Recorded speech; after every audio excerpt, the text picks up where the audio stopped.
अब लोग कहते हैं गुरुजी आपने बताया कि सावन महीने के सोमवार की पंचमी के दिन दुर्वा का मुख इधर रखना, कहाँ? जहां जलाधारी है, पानी जहां बहकर जाता है, शिव जी को चढ़ाया हुआ। बेलपत्री की डंडी का मुख उधर रखना जहां जल बहकर जाता है। क्यों?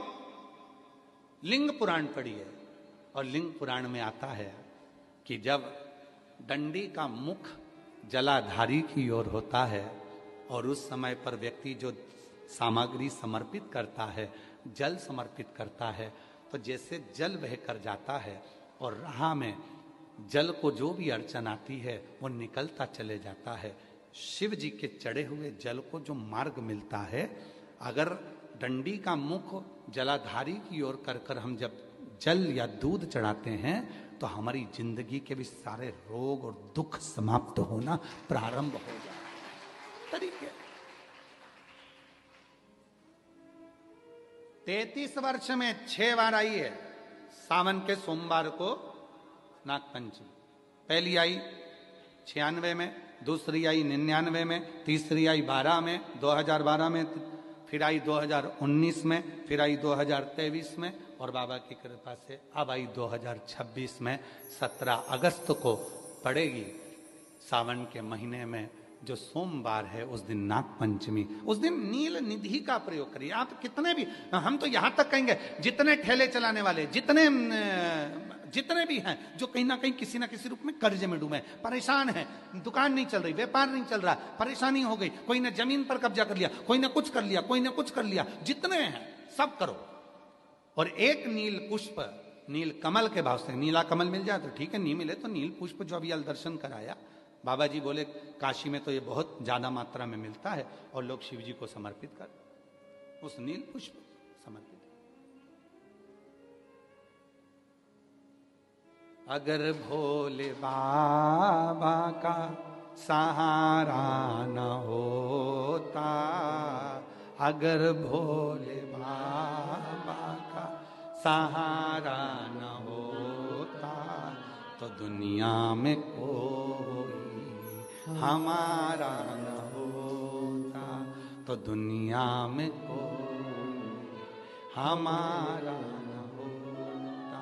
अगर भोले बाबा सहारा न होता, अगर भोले बाबा, बोलो बोलो, सहारा न होता तो दुनिया में कोई हमारा, अगर है तो उसका सहारा है, उसका सहारा, उसकी कृपा, उसकी करुणा, उसकी दया।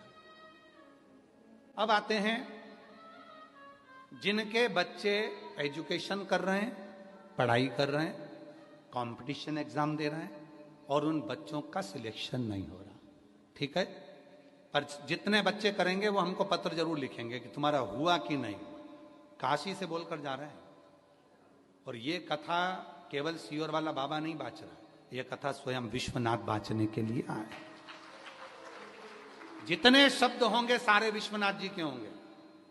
जितने बच्चे एजुकेशन कर रहे हैं और जितने बच्चे कंपटीशन एग्जाम दे रहे हैं, रिजल्ट नहीं आ रहा, 1 नंबर से, आधे नंबर से, 1.5 नंबर से, 2 नंबर से रह जा रहे हो, तो प्रयास करो।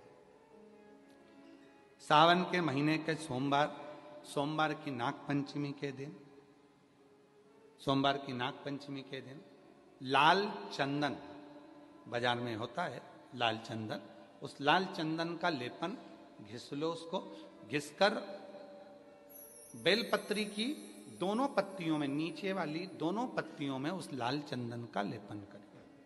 बेलपत्री के नीचे वाली दोनों पत्तियों में लाल चंदन का लेपन करिए और ऊपर वाले पत्ते पर केवल लच्छा, लच्छा किसको बोलते हैं यहाँ पर, क्या बोलते हैं हम, नाड़ा, लच्छा क्या बोलते हैं, मौली, लच्छा, नाड़ा, जो भी है वो बीच वाली पत्ती पर रखकर देव अधिदेव महादेव को समर्पित कर दीजिए और बाबा पर 1 लोटा जल चढ़ा दो।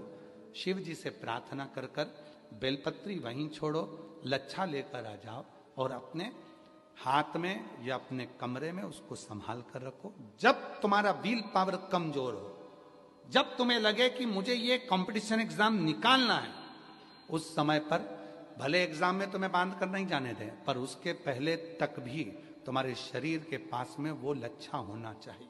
फिर भले उतार कर जाओ, एग्जाम देकर आओ, फिर पत्र इस व्यासपीठ पर तुम्हारा जरूर होगा, मिले। वो साधारण नहीं है। सावन के महीने के सोमवार को पड़ने वाली शिव नाग पंचमी को नील निधि पंचमी कहते हैं। उस नील निधि का मतलब है सारी सिद्धियां एक ही निधि में प्राप्त हो जाती है।